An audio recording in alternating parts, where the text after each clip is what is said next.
السلام عليكم ورحمة الله تعالى وبركاته. رجعنا معكم فيديو جديد، وصفة جديدة. نتمنى ان شاء الله الفيديو ديال اليوم يلقاكم في احسن الاحوال. وصفتنا اليوم هي عبارة عن باذنجان معمر في الفران بالكفتة والخضرة والفرماج، كيجي بنين بزاف وسهل في التحضير. نمشي معكم بعدا التحضير. الباذنجان هو الاول، عاد نحضروا الخضرة اللي غادي نحتاجو معاه. هنايا خديت 3 ديال الدنجالات كبار واحد شويه، غسلتهم ومسحتهم من الماء. وعندي واحد الطاوه اللي غتدخل الفران، غادي نحتاج معاه الملح والزيت الزيتون فقط. غادي نقطع هكا الدنجال بشكل طولي.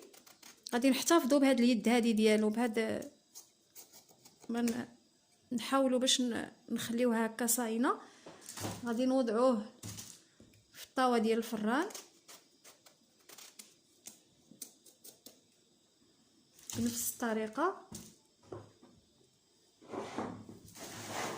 انا غادي نوريكم كي غادي ندير له، وعاد نكمل الحبه الاخرى. غادي نشد هكا الباذنجانه وندير فيها هاد الخطوط هكا اللي كتكون مائله.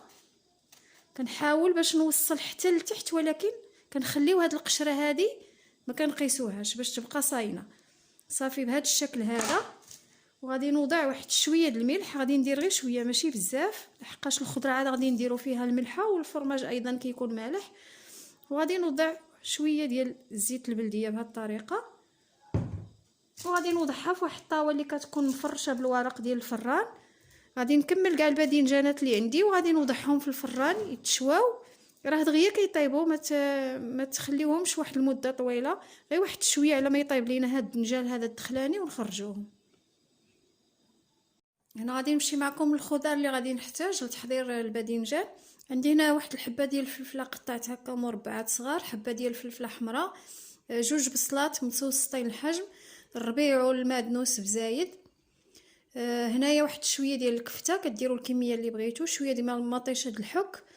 والعطريه غادي نحتاج نص معلقه صغيره ديال الخرقوم، نص معلقه صغيره ديال سكينجبير، واحد شويه ديال القزبر يابس، معلقه صغيره ديال التحميره، نص معلقه صغيره ديال الكمون، وراس معلقه صغيره ديال البزار.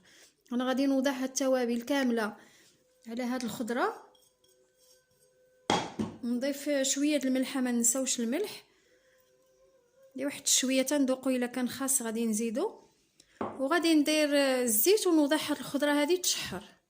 هنايا من بعد ما طاب شويه الدنجال في الفران، كنشد هكا معلقه وكنخويه بهذه الطريقه هذه. راه ساهل، غير خصنا نحاولوا هذيك الغشا التحتاني يبقى هكاك صاين، ما نضيعوهش. غادي نخويه كامل بهذه الطريقه هذه. وهاد الدنجال غادي نوضعوه مع الحشوه، غادي نردو يطيب في المقله مع الخضره الاخرى اللي درنا. اذا هنا من بعد ما طابت الحشوه، كناخذ هاد القوارب ديال الباذنجان اللي خويت هكا، كنعمرهم بهاد الحشوه بهاد الطريقه هذه.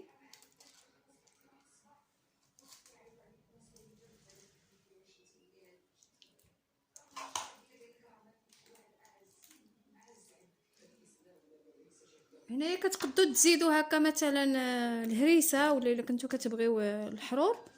انا درت هاد الكميه هذه. غادي نوضع عليها الفرماج اللي كيكون محكوك،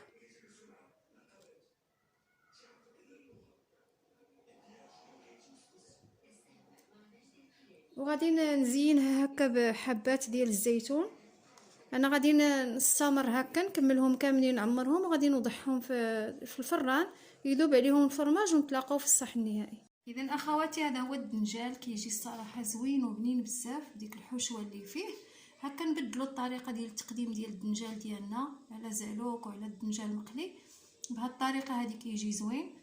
نتمنى ان شاء الله تجربوه ويعجبكم وتعجبكم الفكره ديال اليوم، ونخليكم فيديو اخر ان شاء الله. مع السلامه.